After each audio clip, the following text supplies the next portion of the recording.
From the very first moments of episode 2, Gachiakuta is proving why it's generating so much hype among anime fans. This isn't your run-of-the-mill show. It stands out with a world that feels harsh, chaotic, and utterly unique. The episode wastes no time throwing us into the action, serving up dramatic new reveals, jaw-dropping powers, and a deeper look at Rudo, who is quickly establishing himself as a character with much more depth and much darker abilities than anyone expected. There's a connection between his hidden powers and the events of the last episode that's so clever, you might have missed it if you weren't paying close attention. With so many new details and plot twists, it's the kind of episode that makes you want to stick around and theorize about every last clue. Right away, the story turns the spotlight on the way the so-called upper class treats everyone else. There's this cold, almost mechanical sense of justice where people are judged and disposed of with zero empathy. Rudo's own experience makes this crystal clear. It's less about true justice and more about sweeping away what's inconvenient. The people with power barely blink at public executions, and the idea of waste, whether it's people or things, runs through the heart of this world. The logic is simple. If something or someone is no longer useful, just toss it out. No second thoughts, no concern for who might get hurt. In this place, even lives are as disposable as trash. The anime's opening sequence matches this mood perfectly.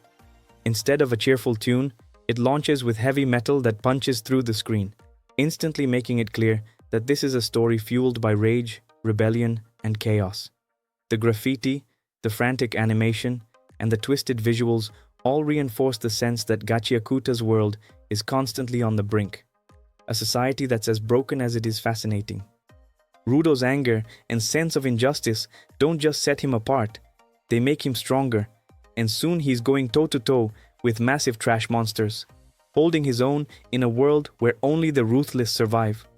But just as you think you figured out the power scale, a new force appears. Engine, a character who bursts onto the scene and shows that there's always someone tougher waiting in the wings. Watching Engine tear through monstrous foes with jaw-dropping attacks, it becomes clear that the so-called janitors in this universe are anything but ordinary. Their abilities come from objects infused with souls, and that's a thread that ties directly back to Rudo and his mysterious past.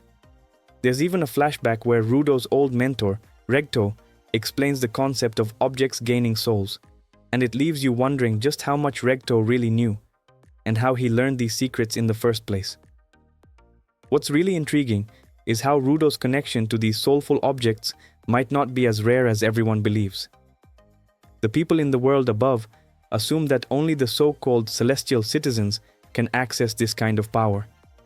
But Regto's understanding hints at hidden knowledge, maybe even the real reason behind his death. It's a detail that could completely reshape how we understand the rules of this universe. And here's a twist that the episode delivers with style. What everyone calls the underworld or the abyss isn't some hellish netherworld at all. It's just the surface, the real world, devastated by endless waste and pollution. Civilization has retreated to mountaintop cities just to escape the toxic mess below. The environmental collapse is everywhere, with mountains of garbage and poison so deadly that simply walking outside can be a death sentence. There's a sharp social divide, and the people at the bottom literally live beneath the refuse of the wealthy. The themes of waste, climate crisis, and class are woven into every scene. The writing then hits you with a brilliant subversion of expectations. The masked figures who seem so menacing at first actually come off as friendly, until another reversal reveals they're just as dangerous, if not worse, than we thought. Rudo's journey among these people is wild. At first, they think he's one of the privileged, disgusted by filth, but he's anything but. His willingness to get dirty, even to the point of eating literal garbage, proves that he values the discarded. He sees worth in what everyone else throws away. That makes him an outcast in both worlds, but also hints at why his powers are so special. Speaking of powers, this episode cements Rudo as a giver, someone who can imbue objects with life and control them. That ability reflects his deep-seated appreciation for things that others would consider useless. The same love that led him to rescue a stuffed animal last episode now lets him wield a chain and tire as powerful weapons. The way these elements come together, with Rudo using what others would toss aside, is what makes this anime so compelling. If you're a fan of Hunter x Hunter, you might see a parallel between givers and nen users, which only adds to the excitement. What's most fascinating is how Rudo's power awakens. It's not just a function of having a special object, but of truly caring for it. His glove, which holds memories of his late mentor, only gains its soul, and thus its power, because Rudo's love and loss give it meaning. It's a subtle, beautiful way to show that strength in this world comes not from greed or force, but from genuine attachment and respect. On a technical note, the animation in this episode is intense, with flashes of brilliance reminiscent of some of the studio's previous hits. Sure, there are moments where you might wish for even more polish, but the creativity, the pacing, and the explosive energy more than make up for it. And honestly, we're being spoiled compared to the rougher patches that some long-running series have gone through. One thing that might divide fans is how quickly the anime drops the big reveal about the surface being the real world, not some mythical hell. Other shows might have stretched out this twist to maximize the shock value, but here, the creators are confident enough to lay their cards on the table early. It's a bold move. Think Attack on Titan or The Promised Neverland, which build up their mysteries before unveiling the truth. Here, Gachiakuta gives you the world straight away, trusting that its story and characters are compelling enough to keep you invested.